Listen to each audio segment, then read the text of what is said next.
Добрый день. Ці любите вы падарожнічаць? Калі так, спецыяльны выпуск «Зоны свабоды» запрашаю падарожжа на 100 гадоў назад. Наша сённяшняя перадача так і называецца «Падарожжа ў БНР». Па лабірынтах мінулага на сустрэчу з героямі першай беларускай незалежнасці вас правядзе спрактыкаваны гід.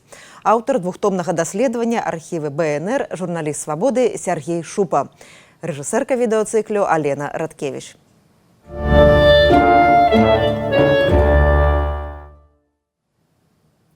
Вы думаете, што гэта так лёгка абвясціць незалежнасць? Уяўляеце сябе, колькі трэба вырашыць пытанняў, якія толкам ніколі не тое, што не вырашаліся, але і не ставіліся.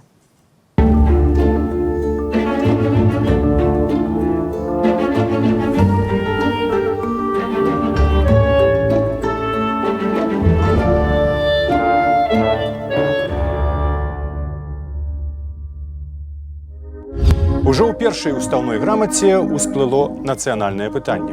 Узнікненне новай нацыянальнай улады не магло не непакоіць меншасці Беларусі.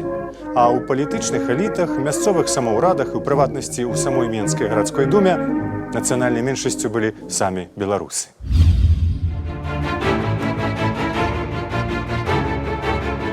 Айцы БНР ставіліся да пытання карэктна і асцярожна. Ужо у першай устаўной грамаце дэкларавалася права меншасцяў на нацыянальна-персанальную аўтаномію.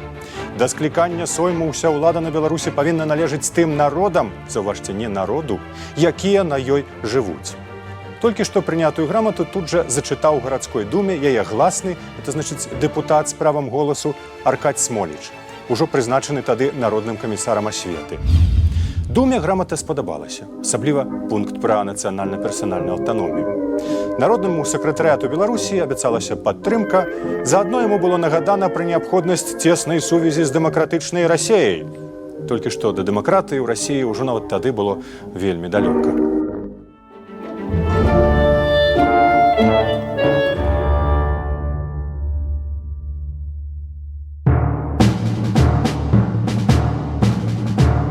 Немцы зайшлі ў Менск раніцай 21 лютага, аддыхаліся, размясціліся, агледзеліся, а раніцай у панядзелак 25-га заняліся навядзеннем парадку.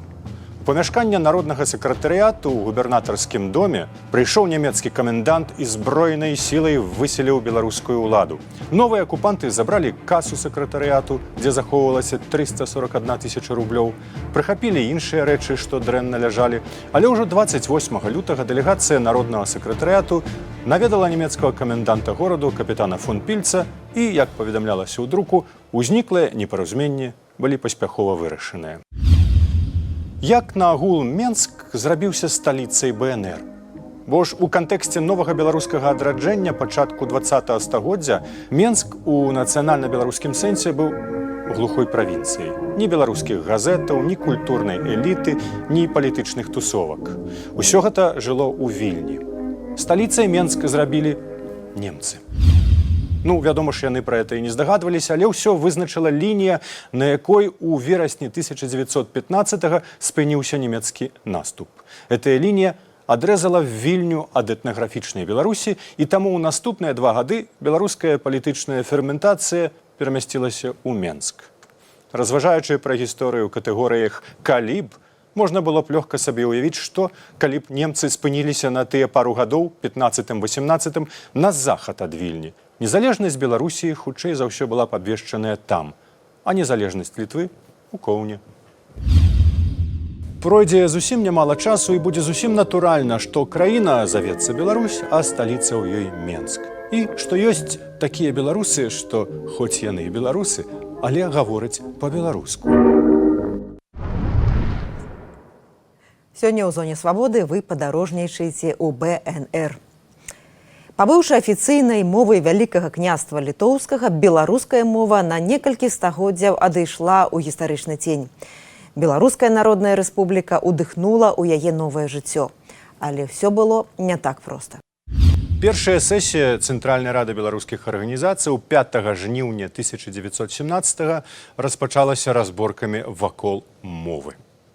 Абраны прысутнымі старшыня Петрашкевіч, узяўшы слова, выбачыўся, што, не знаючы акуратней беларускай мовы, будзе гаварыць па-расейску. І пайшло-паехала. Першым бараніць моўныя пазіцыі кінуўся беларускі ксёндз Сак, запатрабаваўшы, каб старшыня пакінуў сваё месца або гаварыў па-беларуску.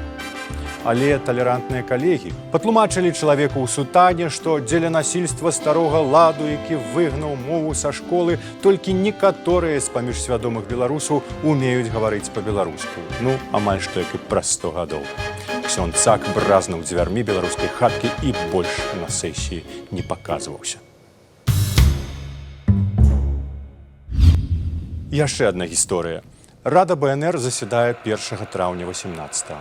Прадстаўнік польскіх сацыялістаў Александр Прыстар выступае ў пытанні рэканструкцыі кабінету і выбараў прэзідыуму. Пасля сканчэння выступу Прыстара, які гаворыць толькі па-польску, устае Палута Бадунова і просіць перакласці ягоную прамову на беларускую мову. Старшыня паседжання задавальняе гэтую просьбу. Праз нейкі час выступае сама Бадунова, якая гаворыць толькі па-расейску. Пасля яе выступу радны Макар Косцевіч, Макар Краўцоў, просіць перакласці яе прамову па-беларуску, і заля выбухае нястрымным рогатам. Фракцыя беларускіх эсэраў, 5 чалавек, улучна са згаданай аратаркай, узнімаюць шум і пратэст.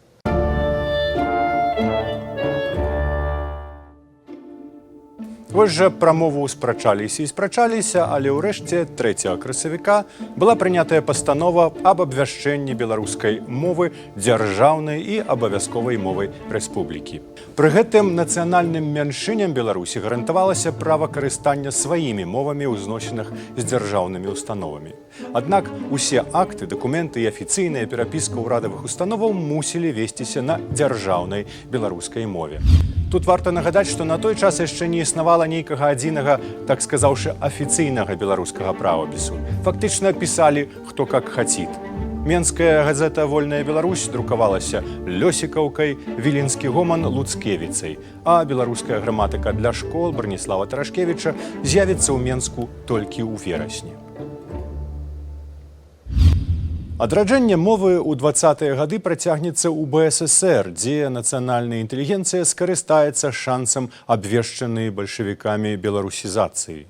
Але пасля на доўгія дзесяцігоддзі ў краі зноў запануе мова будаўнікоў камунізму, это значыць расейская. І наступствы гэтага панавання даводзіцца выпраўляць яшчэ і сёння. Дзяржава не дзяржава, калі ў яе няма сімваляў. Адразу пасля ўзнікнення займела сваю сімволіку і БНР. Але была яна не зусім такой, як мы яе сёння уяўляем. На першай сесіі Цэнтральнай рады беларускіх арганізацый 6 жніўня 17-го быў прыняты статут беларускіх нацыянальных культурна-прасветных гурткоў у войску. Это быў адзін з першых дакументаў, у якім экспліцытна згадваецца беларуская нацыянальная сімволіка. Так, у пункце 19 статуту напісана: кожны член беларускай грамады ў войску павінен насіць беларускі нацыянальны знак. І тлумачыцца, які это знак: белая стужка з чырвонай палоскай пасярэдзіне. Усе 3 палоскі, белая, чырвоная і белая, адной шырыні. Але з афіцыйнай сімволікай не ўсё было так проста. Ужо 3 красавіка народны сакратарыят замовіў у менскага гравёра Ізакава сваю афіцыйную вялікую круглую пячатку з надпісам кругом 2 шрыфтамі «Рада Беларускай Народнай Рэспублікі» лацінкай у першым крузе і тое самае кірыліцай у другім крузе. А ў сярэдзіне была афіцыйная эмблема Беларускай Народнай Рэспублікі і яе народнага сакратарыяту. Угадайце, што? Не угадаеце.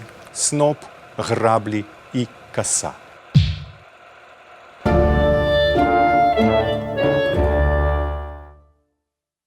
Але прайшло не так шмат часу, каля месяца, і народны сакратарыят БНР разгледзеў даклад старшыні Язэпа Варонкі аб устанаўленні дзяржаўнай пячаткі рэспублікі. І быў зацверджаны малюнак пячаткі беларуска-літоўскага князя Міндоўга пачатку 13 стагоддзя. Вось гэтым і скончылася эпоха БНР з касою і граблямі. Узнікалі свае складанасці са сцягам. У прыватнасці, у сувязі з тым, што літоўцы, якія сапраўды не мелі ніякай нацыянальна-палітычнай эмблемы ў выглядзе сцяга, запазычылі некаторыя эмблемы ў беларусаў. Як вядома, тэрмін «літоўская Русь» ужываўся ў тэрытарыяльным разуменні і ніколі не існавала тэрміну «руская Літва». І разам з няправільным вытлумачэннем першага тэрміну літоўцы прэтэндавалі на правы пераважнай і пераважнай здаўна большасці нацыянальнай і культурнай у ВКЛ беларусаў. А, дарэчы, жоўта-зялёна-чырвоны літоўскі трыкалёр быў прыняты Тарыбай у якасці дзяржаўнага сцяга толькі 25 красавіка 1918 году, амаль праз 2 месяцы пасля абвяшчэння незалежнасці. А цэлы год перад тым існаваў варыянт, запрапанаваны мастаком Жмуйдзінавічусам. І тут я зноў прапаную вам угадаць яго колеравую гаму. Так, чырвона-зялёны. Дзяржаўная сімволіка БНР, бел-чырвона-белы сцяг і герб пагоня за 100 гадоў перажылі нямала прыгодаў, але даказалі сваю гістарычную трываласць. І новая незалежнасць Беларусі ў 91 годзе пачалася менавіта з сімволікі БНР, якая зноў на некалькі гадоў стала дзяржаўнай. А з часам яна, напэўна, зноў аздобіць урадавыя будынкі, дзяржаўныя пячаткі і спартовыя трыбуны. Разам з даследчыкам Сергеем Шупам і рэжысэркай Аленай Радкевіч мы падарожнічаем у БНР. У праекце статуту БНР у сакавіку 18-га з усіх беларускіх губернскіх цэнтраў узгадваюцца толькі 2 гарады – Менск і Магілёў. Дзе ж знаходзіліся іншыя?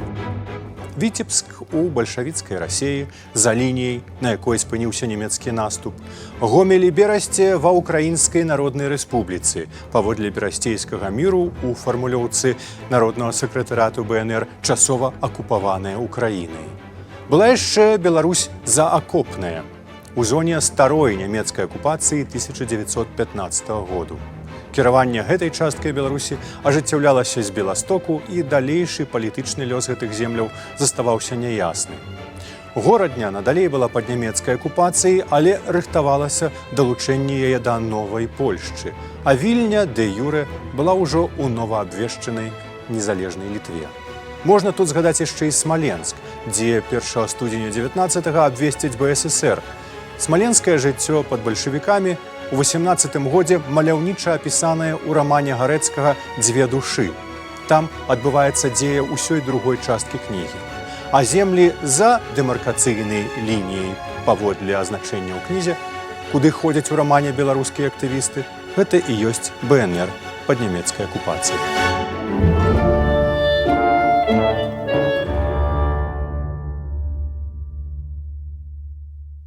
А вось, дарэчы, Гомель і Гомельшчына на сваю палітычную будучыню ў 1918 мелі свой асобны, вельмі спецыфічны погляд. Калі ў Кіеве рыхтаваўся працяг украінска-расійскіх перамоваў аб межах, старшыня гомельскай гарадской управы Богданаў накіраваў дэлегацыі БНР у Кіеве ліст з патрабаваннем даць права жыхарам Гомелю і Гомельшчыны свабодна самім вырашыць пытанне аб дзяржаўнай прыналежнасці праз рэферэндум. Да ліста была далучаная копія пастановы гомельскага павятовага земскага сходу аб тым, каб выбраць дэлегацыю з 2 чалавек, упаўнаважыць іх дамагчыся на мірнай кіеўскай канферэнцыі прызнання за гомельскім паветам правоў на самавызначэнне. І калі гэткія будуць здадзеныя, то хадайнічаць аб вызваленні павету ад адміністрацыйных а вайсковых уладаў усіх дзяржаў. Вось так. Пры спрыяльных умовах на беларуска-украінскім расійскім памежжы мог узнікнуць вольны горад Гомель.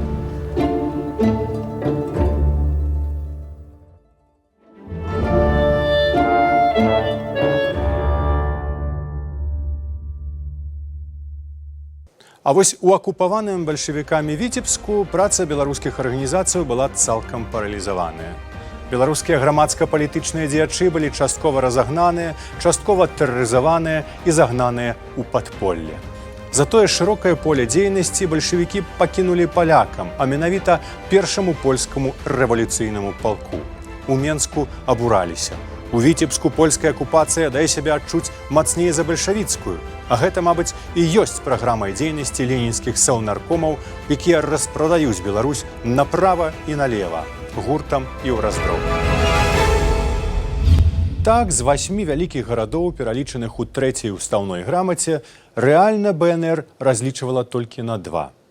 Праз 100 гадоў маем 6. А больш, бадай, і не трэба. Гэта спецвыпуск «Зоны свабоды. Падарожжа ў БНР».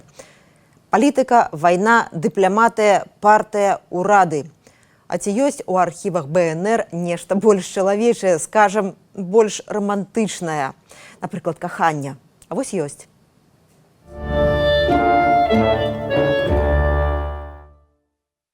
Самы лірычны, заадно і драматычны дакумент, які знайшоўся ў архіўных справах, это тонкі вучнёўскі сшытак з загалоўкам «Гісторыя майго кахання». Напісала яго Палута Бадунова, адна з лідараў беларускіх эсэраў, народная сакратарка апекі ў першым урадзе БНР. Палымяная эсэрка Палута, седзячы летам 1920-го ў летнім дамку на рыскім узмор'і, апісвае пакуты свайго невымоўнага безадказнага кахання да паплечніка ў барацьбе партыйнага калегі Тамаша Грыба.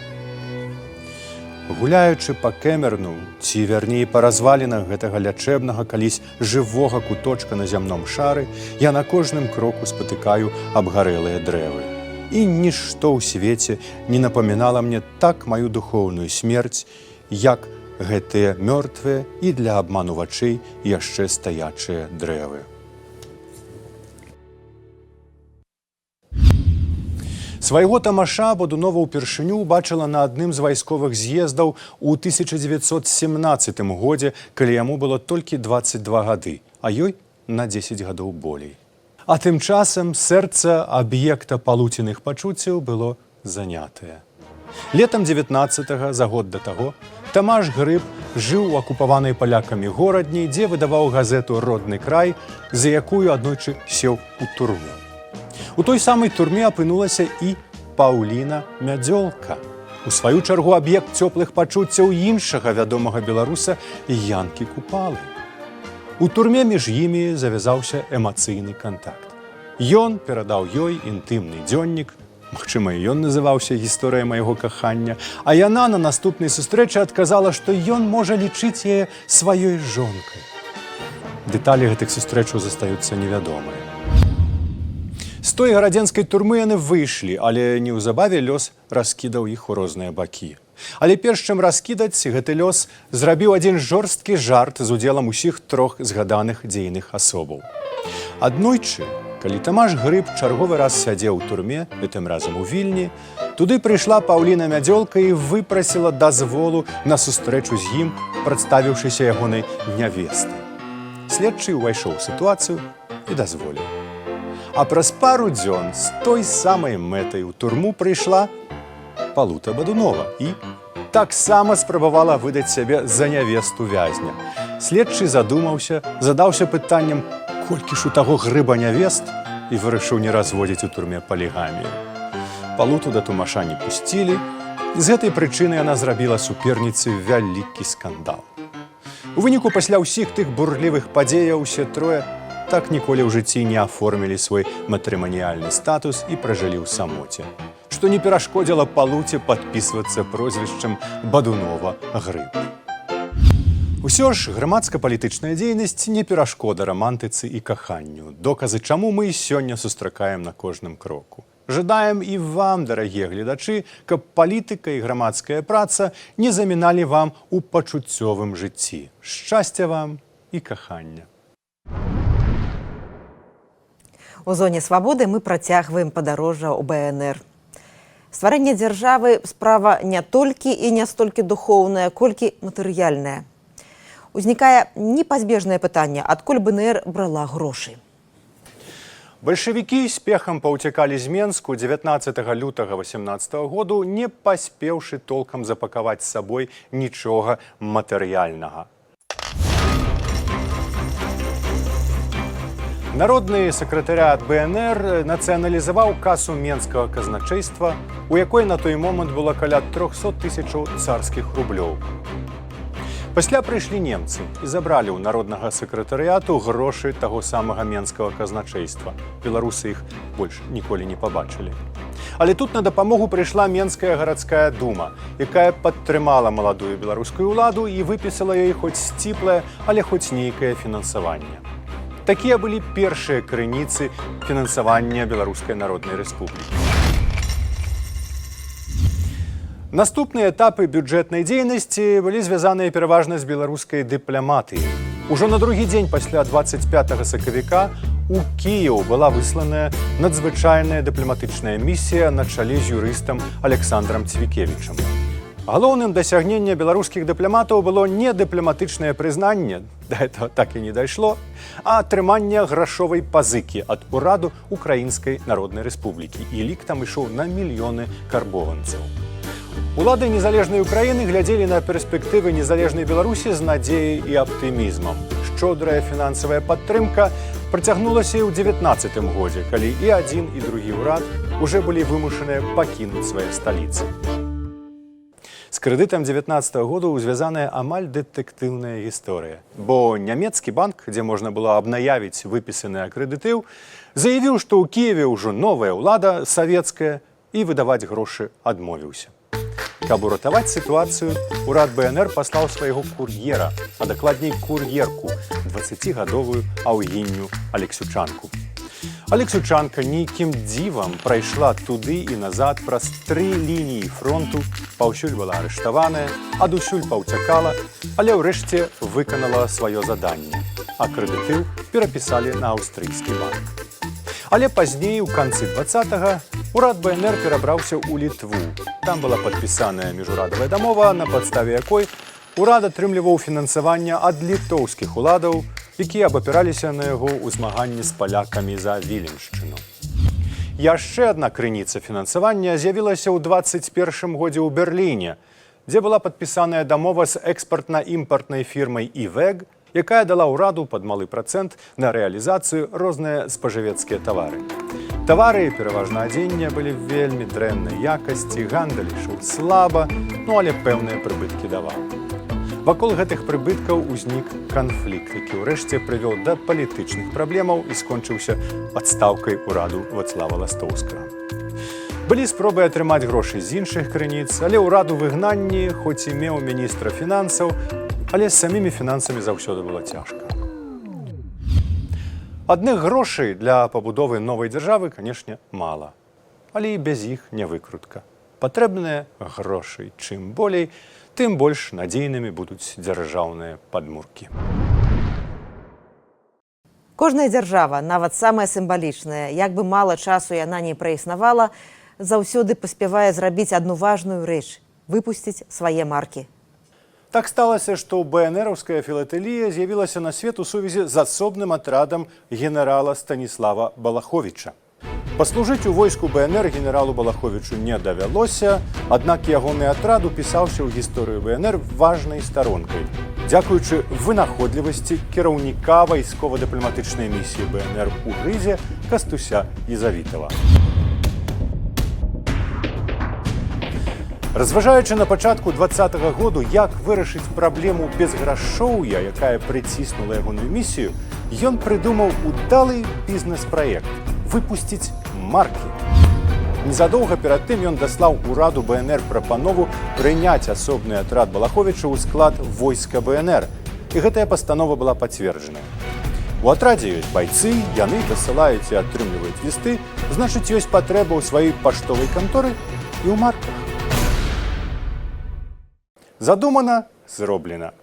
Эскіз маркі, паводле некаторых даследнікаў, належыць славутаму латышскаму графіку Рыхарду Зарыньшу, дарэчы, аўтару эскізаў першых савецкіх марак. Міністэрства фінансаў Латвіі дае дазвол надрукаваць маркі ў экспедыцыі вырабу дзяржаўных папераў, і гэтак былі выпушчаныя маркі 5 наміналаў – 5, 10, 15, 50 копеек і 1 рубель. Адпаведна, зялёная, чырвоная, фіялетавая, сіняя і карычневая. Наклад 1 мільён кожная, разам цэлых 5 мільёнаў марак. На просьбу вайскова-дыпламатычнай місіі БНР быў атрыманы дазвол ад Міністэрства шляхоў зносінаў Латвіі на франкаванне, это значыць наклейванне з мэтай аплаты маркамі асобнага атраду БНР паштовай карэспандэнцыі. У Марыенбургу, цяпер гэта горад Алуксне на паўночным усходзе Латвіі, месцы дыслякацыі атраду, была адкрытая паштовая кантора, якая, аднак, не праіснавала і 3 тыдняў. Маркі асобнага атраду БНР у свеце не рэдкасць. Значна менш вядома пра іншы філатэлістычны артэфакт, звязаны з БНР. Это маркі слуцкіх паўстанцаў. Іх маюць у сваіх калекцыях толькі самыя заўзятыя і ўдачлівыя. Штаб слуцкай брыгады 1 снежня 2020 году выпусціў гэтыя маркі як наддрукоўкі на польскіх марках. 25 грошаў на зялёнай марцы 5-грошавай і 50 грошаў на ружовай 15-грошавай. Наддрукоўка ўяўляла сабой ручны чарнільны штэмпель з выявай пагоні і літарамі ЧРСЛ. Это значыць часовая рада слуцчыны. Усяго паспела выйсці з палявой пошты каля 20 штук першай і каля 200 штук другой маркі. Астатнія, на жаль, загінулі ў часе пажару. Магчыма, што да заяўленай мэты ліставання байцоў асобнага атраду серыя марак асобнага атраду БНР наогул не мела ніякага дачынення. Тым болей, што сам асобны атрад Балаховіча ў тым часе быў ужо на польскай службе. Затое маркі асобнага атраду паставілі БНР на філатэлістычную карту свету і да сёння ўпрыгожваюць прыстойныя калекцыі. А таксама, што і было галоўнай ідэяй, крыху папоўнілі дзяржаўную скарбніцу БНР. Падарожнічаць па БНР можна бясконца. Столькі там яшчэ няходжаных дарог, неадкрытых дзвярэй, нязнойдзеных скарбаў. Але сёння на завяршэнне гэтага падарожжа з радыё «Свабода» варта сказаць пару словаў пра тое, што сталася з героямі нашай гісторыі, беларускімі палітыкамі, якія 100 гадоў таму марылі пра незалежную Беларусь. І зрабіць гэта мы вырашылі не ў нашай студыі, а на вуліцах Прагі, у мясцінах, звязаных з гісторыяй БНР. Мы стаім цяпер каля дома па адрасе Венцыкова 4, дзе доўгі час размяшчаўся своеасаблівы беларускі штаб. Рэч у тым, што тут ад 1907 году жыў беларускі журналіст і філолог Мікола Вяршынін, які ў 1919 годзе стаў паўнамоцным прадстаўніком БНР, фактычна неафіцыйным консулам. І ягоная кватэра служыла афіцыйнай сядзібай шматлікіх беларускіх грамадска-палітычных арганізацыяў. Можна з поўнай упэўненасцю сказаць, што не было ніводнага беларуса ў 20-30-х гадах, які б не пабываў тут у кватэры Міколы Вяршыніна. Так што паводле градусу беларускасці, канцэнтрацыі беларускага духу, гэтае месца, мабыць, займае самае высокае месца ў рэйтынгу беларускай Прагі.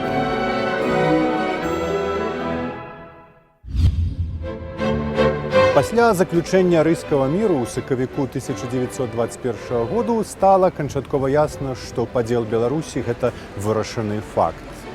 І каб паразважаць над тым, што рабіць далей, беларускія незалежнікі ў верасні 21 году сабраліся ў Празе на прадстаўнічую палітычную канферэнцыю. І адбылася яна вось у гэтым доме, адным з самых прыгожых рэпрэзентацыйных будынкаў у гораду, які завецца Обяцний дом або грамадскі дом сталічнага гораду Прага.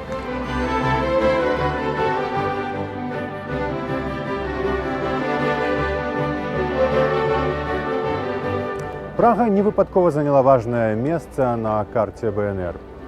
Урад Беларускай Народнай Рэспублікі ў выгнанні, часткова расчараваўшыся ў безвыходнасці міграцыйнага існавання, часткова паверыўшы ў сапраўднасць беларусізацыі ў савецкай Беларусі, у кастрычніку 25 году самаліквідаваўся і распусціўся. Такое рашэнне было прынятае на адмысловай канферэнцыі, якая адбылася ў Берліне.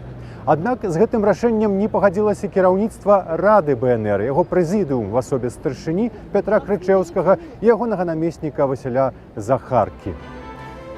Ініцыятары самаліквідацыі неўзабаве з'ехалі ў Менск, а Крычэўскі і Захарка засталіся ў Празе, дзе пражылі да канца сваіх дзён.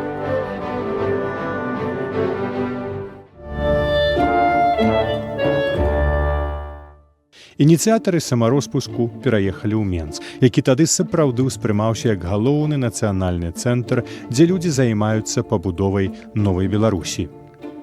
Усе беларускія дзеячы, апрача Бадуновай, у ліпені 1930-го былі арыштаваныя ў рамках сфабрыкаваныя ГПУ справы Саюзу вызвалення Беларусі, асуджаныя і сасланыя на 5 гадоў у розныя месцы глыбіннай Расіі.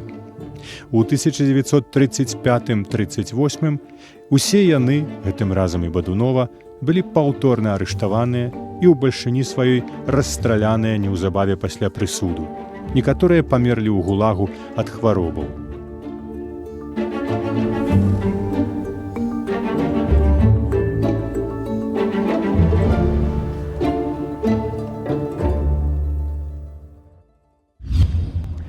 Мы з вами на Пражскім градзе, у самым сэрцы чэшскай сталіцы. Тут ужо 100 гадоў месціцца сядзіба чэхаславацкіх, а пазней чэшскіх прэзідэнтаў.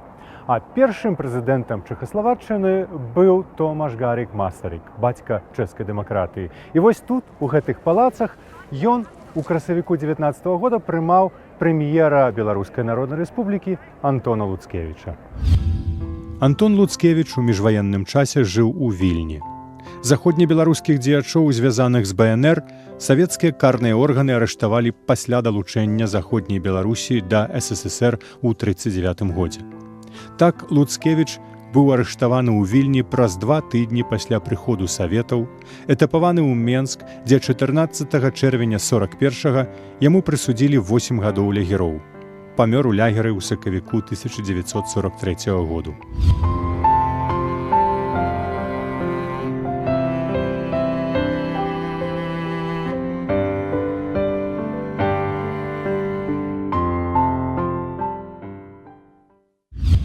Мы на альшанскіх могілках у Празе. Гэта, бадай што, адзінае месца, дзе мы можам наведаць магілы айцоў-заснавальнікаў БНР. 2 з іх.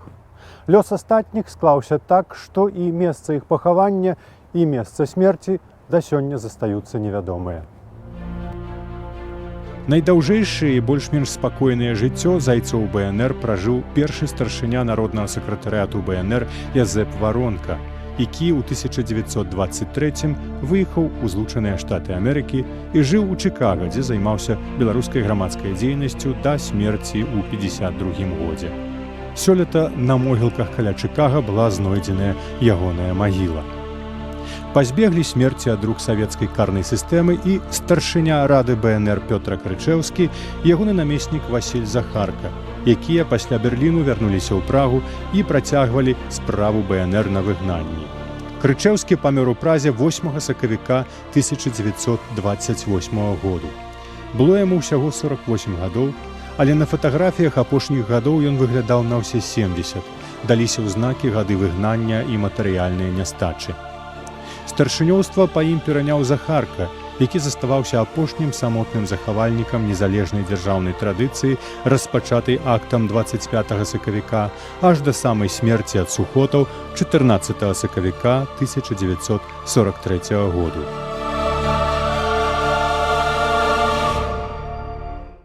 І наш апошні беларускі апорны пункт у Празе – гэта помнік Францішку Скарыну.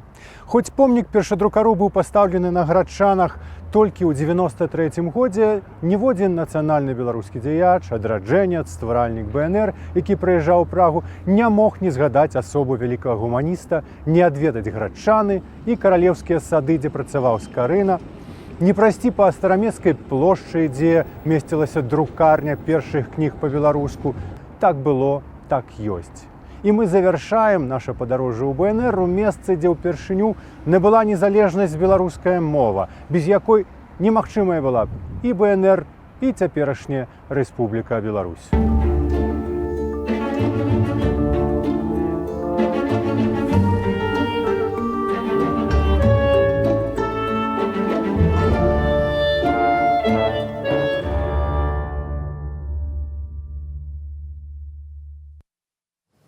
Наша падарожжа сёння абмежаванае рамкамі зоны свабоды. Цалкам 12 выпускаў відэоцыклю «Падарожжа ў БНР» можна паглядзець на нашым сайце свабода.орг. А для тых, хто хоча затрымацца ў БНР надаўжэй, каб разгледзець больш дэталей, пачуць больш галасоў, уведаміць падрабязней пра нараджэнне беларускай дзяржаўнасці, Радыё Свабода зрабіла яшчэ 2 падарункі. 25 сакавіка у дзень волі на сайце свабода.орг упершыню з'явяцца 2 тамы архіваў БНР, укладзеных Сергеем Шупам. Усе 3873 дакументы на 1772 старонках у фармаце PDF. Адкрывайце, глядзіце, чытайце. І яшчэ адзін падарунак. У сферы бібліятэка Свабоды выйшла новая кніга «Падарожжа ў БНР» Сергея Шупы. Яна цяпер таксама даступная на сайце Свабоды, а калі вы хацелі б атрымаць друкаваны асобнік, кнігу можна замовіць на нашым сайце свабода.орг. Заяўкі пакуль прымаюцца. Наша сённяшняе падарожжа завяршаецца, а для гісторыі БНР пачынае адлік новае стагоддзе.